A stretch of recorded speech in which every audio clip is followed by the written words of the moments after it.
बोले हाँ। बोले आपने भोजन खाया है, दांत किसे है, दक्षिणा आपने मांगी, दक्षिणा क्या दूं? बोले भोजन खा लिया ये ठीक, मैं दक्षिणा नहीं लेता हूँ और मुझे जाने दे। बोले नहीं महाराज, दक्षिणा तो लेनी पड़ेगी, बताओ। बहुत परेशान करने लगे रघु। तो महात्मा जी ने कहा दक्षिणा देगा? बोले हाँ। बोले जो मांगूंगा देगा? बोले हाँ। बोले जिसने भोजन बना के खिलाया है इसको ही दे दे, जिसने भोजन बना के खिलाया इसको दे दे। रघु ने अपनी रानी का हाथ पकड़ा और महात्मा जी के हाथ में थमा दिया, ले जाओ महाराज। अब वो रघु की रानी को लेकर चले गए। अब रघु अकेले रह गए, पिताजी का स्वर्गवास, रानी महात्मा जी ले गए और रघु अकेले रह गए।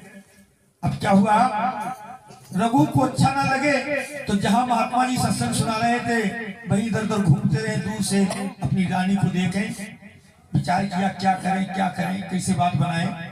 तो एक दिन हिम्मत जुटा के फिर पहुंच गए महात्मा जी के पास। महाराज एक दिन और हमारे घर में भोजन करने चलो, आज और चलो। महात्मा जी ने कहा एक दिन कर आई यही काफी? बोले नहीं महाराज आज और चलो। बोले चलो, फिर भोजन किया। बोले दक्षिणा महाराज क्या दे? बोले दक्षिणा देगा? बोले हाँ। महात्मा जी ने सोचा इसकी रानी मेरे पास है, देखता है बार बार आता है, ऐसा है देना चाहता दोनों नेत्र दे दे अपने, ना देखेगा और ना आएगा। रघु ने इतने बड़े कांटे लिए दो और दोनों कांटे आंखों में चुभो दिए, आंखें फोड़ दी। तो जैसी आंखें फोड़ी वैसे ही भगवान प्रकट हो गए और दोनों हाथ लगा दिया आंखों पर और कहा रघु तुम्हारी परीक्षा पूरी हो गई है और हम तुम्हें ये वचन देते हैं आज से तुम्हारे कुल में जितने भी लोग होंगे तो तुम्हारे कुल में तुम्हारी परंपरा चलेगी। तो दशरथ कहते हैं रानी भरोसा कर मेरी बात का, और भरोसा कर लो तुम वचन मैं निभाऊंगा और प्राण को तज करके वचन निभाऊंगा। ये रानी ने एतबार करो, मेरा एतबार करो,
अपनी धरोहर तक मांगू, विश्वास मुझे करवाओ। बचन दिया जो स्वीकारी करो,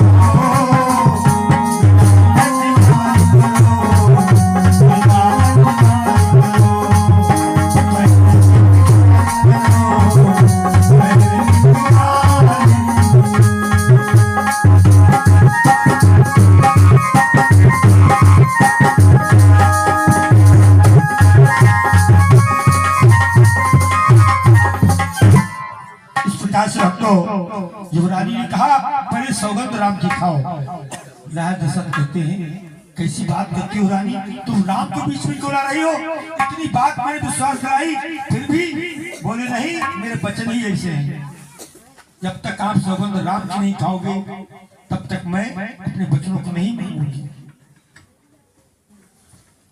भक्तों, जब तक सौगंध राम की नहीं खाओगे तब तक मैं अपने बच्चों को नहीं मांगूंगी।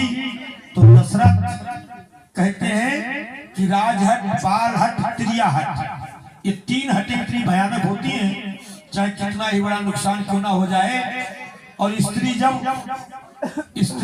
जिद पे अड़ जाती है, स्त्री जब जिद पे अड़ जाती है तो बड़ी बड़ी शक्तियों को और बड़े बड़े राजा महाराजाओं को उनके आगे झुकना पड़ता है, क्योंकि आखिर शक्ति का अवतार है, आखिर नारी शक्ति का अवतार है। भक्तों, तो राजा दशरथ ने बहुत तेरा समझाया लेकिन नहीं मानी, तो कहने लगे दशरथ,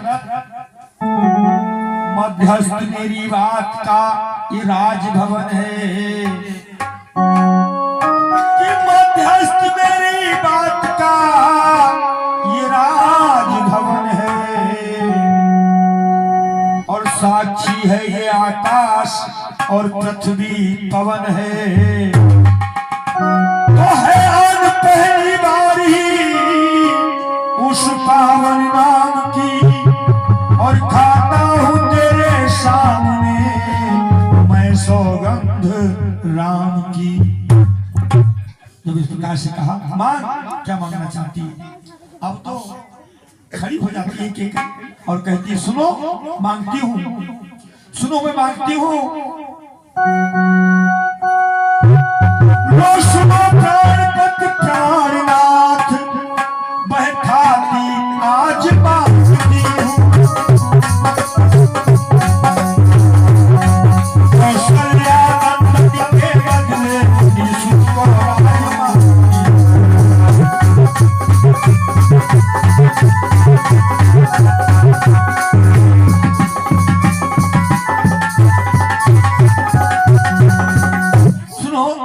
कौशल्यानंदन राम के बदले में अपने भरत बेटा के लिए मैं राज मांग रही हूँ 14 वर्षों के लिए। और सुनो, और दूसरा वरदान मेरा थोड़ा अच्छा, तो दूसरा वरदान सुनो, कि तापस भेष विशेष उदासी,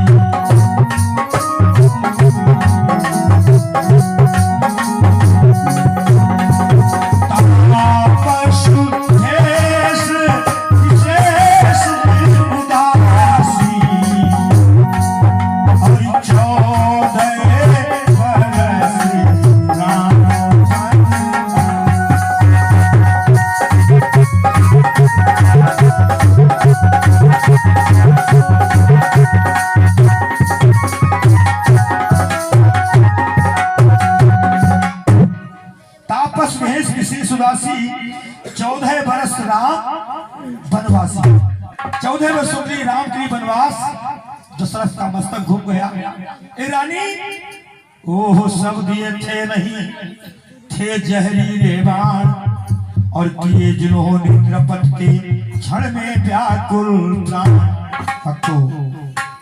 तो दशरथ कहने लगे, ए रानी भरत को राज दे दे, लेकिन राम के साथ ऐसा क्रूर व्यवहार मत कर।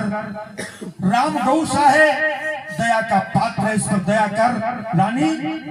रानी ये तेरा पति तेरा पूज्य देवता है, रानी ये तेरा पति तेरा पूज्य देवता है, आज तेरे पांव में गिर करके बस इतनी सी भीख मांगता है। क्या कि तू राम के लिए वनवास मत मांग। रानी कहने लगी बस अगर 2 बार जो मैंने मांगे हैं अगर वो तुम नहीं दे सकते हो तो मैं वरदानों को बदल नहीं सकती हूँ। नहीं देना चाहते हो तो इनकार कर दो, बात हमारे तुम्हारे बीच ही है। जब इतना कहा तो दशरथ एकदम खड़े हो जाते हैं, कहते हैं रानी मैं सत्य पर चलने वाला हूँ, मेरे पुरखे सत्य पर चले थे, राजपाट धाम दान में दे दिया था, सत्य के कारण कालू भंगी के नौकर बन गए थे, सत्य के कारण अपनी रानी और बेटी को बेच दिया था, मेरे पुरखों ने ये किया था और तू मुझे सत्य से नीचे गिराती है, चाहे प्राण क्यों ना चले जाए, चाहे जान क्यों ना चली जाए, ले रानी मैं तुझको ये वरदान देता हूँ। और इतना कह करके बेहोश होकर के गिर जाते हैं। राजा दशरथ बेहोश पड़े हुए हैं। वरदान दे करके ये बात राम जी आ जाते हैं। राम जी आ गए कि मैया से वार्तालाप कर रहे हैं, कथा को थोड़ी देर यहीं पर रोकते हैं। एक झांकी आ रही है बड़ी सुंदर, एक परदेसी मैया के भवन को जा रहा है और वो रास्ता भटक गया है। एक परदेसी मैया के भवन जा रहा है, वो रास्ता भटक गया है। किस प्रकार से वो रास्ता पूछ रहा है, माता ही आ गई कन्या का रूप बना करके परदेसी को